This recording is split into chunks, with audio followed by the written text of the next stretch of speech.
we're not recording this, right? No. Okay, well, I'll speak freely. Please don't quote me, because I'll tell the inside story on this. We all know that the Republicans are corrupt, but it turns out they're also stupid enough to detail exactly how they're doing it without realizing that they're being recorded the whole time. I've got that recording for you in this video, but I think it's important first to give you guys some context to understand why Texas Republicans are a special kind of evil. And this isn't state politics. This affects all of us because in this country, a rifle and a chunk of coal have more rights than you and I do. In this secret recording, you'll hear the Assistant Attorney General of Texas, Brent Webster, detail how he and the state's top brass, Greg Abbott and Ken Paxton, have been protecting not only gun manufacturers, but more notably, oil and gas companies, not through legislation, but by filing bogus lawsuits against American banks and investors like BlackRock and Vanguard even, threatening investigations into discrimination. Because in Texas, where there's an alarming rise in school segregation, Republicans are spending their time suing banks for discrimination against oil and gas companies. What they want from the banks is for them to pull out of the Non-Zero Banking Alliance, a UN-backed climate alliance of over 100 companies who have vowed to invest in clean energy as opposed to the dirty, deadly kind of energy. And because Republicans are evil, but not especially smart, we can hear for ourselves how exactly they did it. There are some audio issues in this video that I tried to clean up as best as I could, so just be aware. We're not recording this, right? No. Okay, well, I'll speak freely. Please don't quote me, because I'll tell the inside story on this. So when we approached this case, we decided we're going to bring a holistic problem-solving approach, which I like to bring to all of our solutions. What are all the tools in our toolbox for attacking ESG? And we literally went through our list. We have our consumer laws, we have our antitrust laws, we have criminal laws, right? There may be some criminal implication here. We have some banking laws. And then we have this nice tool that the Texas legislature is giving us. Jason, I think you voted on these, and your wife may have, Representative Isaac, who's here as well. Thank you guys, by the way, for what you've done for Texas. So they gave us this really nice tool that allows the Attorney General's office to block banks from the bond market, okay? So the bond market in every state is massive because bonds, that's how your ISDs, your counties, your cities, that's how they largely fund a lot of their building projects. And in Texas, we have a good bond rating, so banks want to invest billions of dollars in Texas. And so the legislature gave us this tool that said if you're going to discriminate against the energy industry or against guns, we're going to kick you out of that bond market, okay? Now, before I got there, for those who don't know, I'm kind of aggressive. I was a prosecutor for years. I fired a lot of people that were anti-me. I've paid a lot of prices for firing people, but I believe in staying on mission and focused on winning.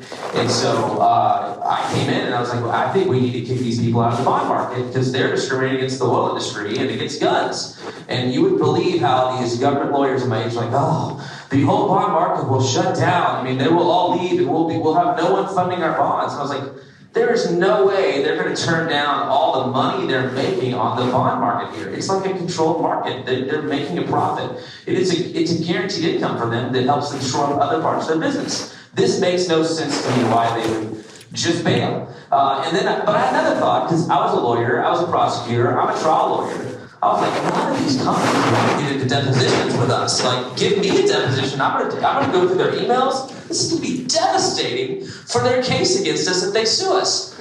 Well, that won the day eventually. I had to have a lot of arguments. Look, I'll be honest with you, I tell people in our office that still don't like what we're doing because they're so afraid of how this is gonna hurt Texas and hurt teacher retirement.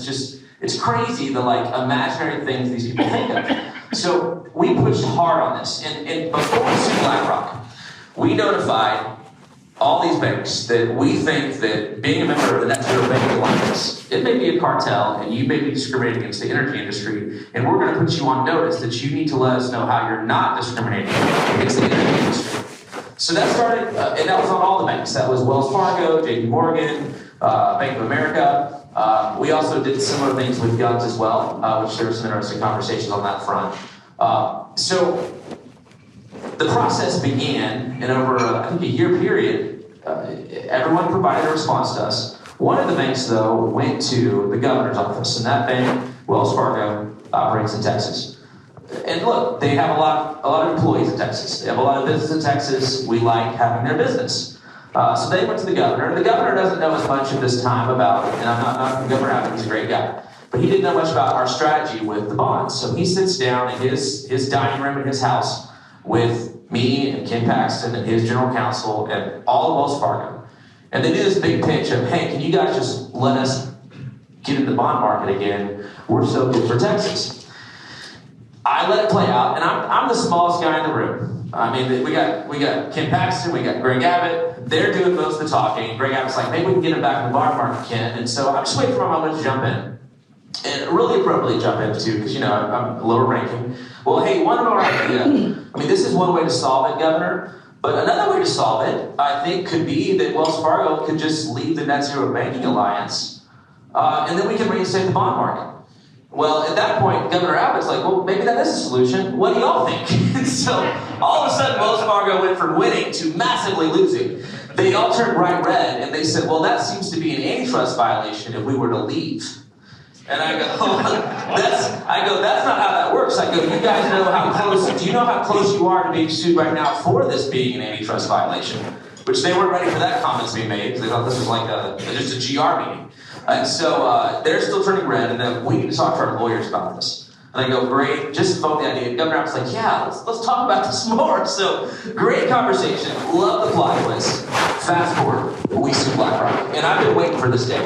I have the phone number for the guy from Wells Fargo. I call him up, I go, hey, can you start filing? He goes, no. And I go, hey, pull it up, and I send him the link. And I go, you need to read this, because you guys might be next. They left a week later. They left the Net Zero Banking Alliance, and then all the banks followed. So they're all deathly afraid of being sued, because my underlying theory stands. None of them want to be subject to depositions. None of them want to be subject to discovery. So you're going to see interesting trends on these things. And I would encourage you guys, anybody who has power over state enforcers or influence over state subpoena power, they do not want to respond to your subpoenas. They know that what's in there is not good for them. So just keep that in mind. If you have any influence over that, states should be ramping up right now their enforcement actions, both at the legislative level and also at the executive level. Now that we know what they're doing, it's interesting to go back and look at the trail of devastation that the Texas Republicans have left. There have been 6 major U.S. banks that have left the non-zero banking alliance, which hasn't exactly gone over well for them. Here's the headline from the Wall Street Journal: banks that left Net Zero Alliance wrangle with shareholders over emissions claims. Todd Court, a sustainability and business professor at Yale, said that while banks may be talking about climate differently now, there are glaring risks that they can't and won't ignore. It's clear that there are some financial risks from climate change. If your mortgage portfolio is in Florida or California, it's obvious that you're exposed to climate risk. No question, he said. It turns out the shareholders themselves see what the investors do, that clean energy is quickly becoming cheaper and more effective, making it the better investment over coal and oil. But they can't divest under threat of being excluded from the bond market of Texas and being sued for discrimination of all things. Coupling this with the clean energy cuts in Trump's bad budget bill, and it looks like not only are our utilities going to get more expensive, but it might actually backfire financially. There are studies that show that in the long run, fossil fuels may end up stranding American assets who have invested billions. The world is transitioning to renewable energy, whether the fossil fuel industry wants it to or not, and that may devalue assets by as soon as a decade. Half of the world's fossil fuel assets could become worthless by 2036 in net zero transition.